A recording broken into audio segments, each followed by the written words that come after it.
Hey, it's Jason here with RV Miles. You know, whenever I'm looking to travel a mountain pass anywhere in the West in particular, I'm always looking for information about that pass. And usually I'm trying to find video of it before I take it. I just kind of want to know what I'm getting into. I know that all the major highways I'm probably going to be fine on in my rig, but I kind of want to know what I'm getting into.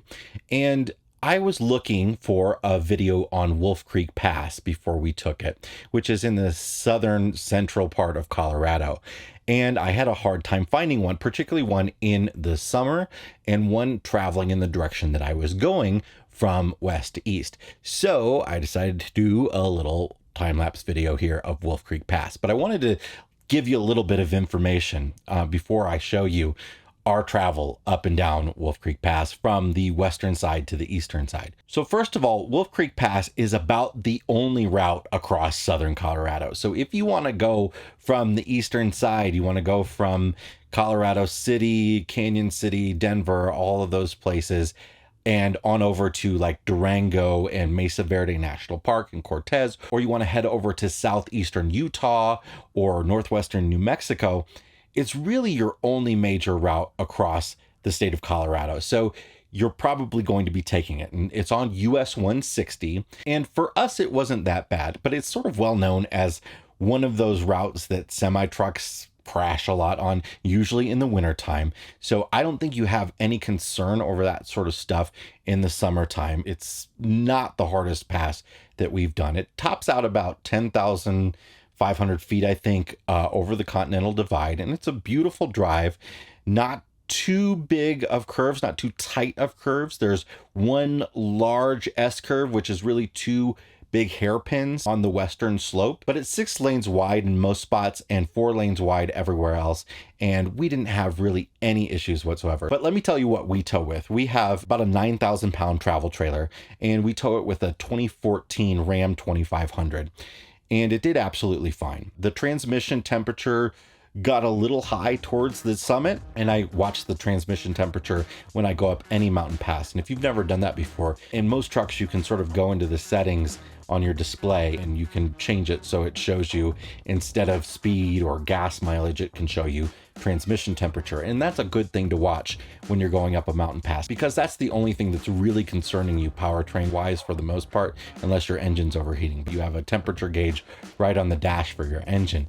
So I was watching that. It stayed normal the most part, and towards the top it got a little bit high, but not bad at all. And after sitting at the summit for a couple minutes, which was nice to get out and sort of check out the signage and the scenery, everything was fine. So I would not take this pass in the winter. It's not something that I'd be interested in doing.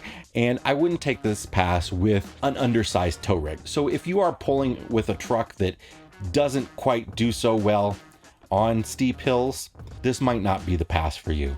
If your motorhome really struggles, like our old school bus conversion did, on really steep inclines that are long, this might not be the pass for you. Your only real option though, instead of Wolf Creek Pass across 160, is to go south. And that would be Interstate 40 across New Mexico. And that's gonna add a whole lot of time and a whole lot of miles, but is a much, much easier route. So if you don't have to go through this portion of the country and you don't want to, you could go across Interstate 40 and you'd be totally fine heading over to like Mesa Verde National Park or whatever. But we were traveling from west to east. We maxed out at about 40 miles an hour, which was totally fine for us. And going down is normally my biggest concern on a mountain pass, and brakes and not having to use them too much, and to be able to control speed with the gearing of the truck, absolutely fine. We had no issues going down the eastern slope. Where it does get down towards the end, it does get down to 2 lanes for quite a while, but it's pretty well flattened out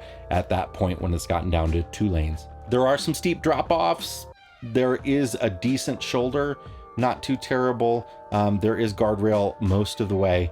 There are spots where there's no guardrail, but usually there's a decent shoulder where it was. So I thought it was fine. I didn't have any issues with it. My wife was probably a little bit more afraid than I was. I probably would have been too if I was on the passenger side and sort of looking over the edge. I think anybody on the passenger side in a mountain pass, at least I'd always rather be the driver. But I would absolutely do it again, no issues whatsoever. So that's my take on it, but I just wanted to give you an option to be able to watch traveling from west to east on Wolf Creek Pass. So here is a time lapse of Wolf Creek Pass.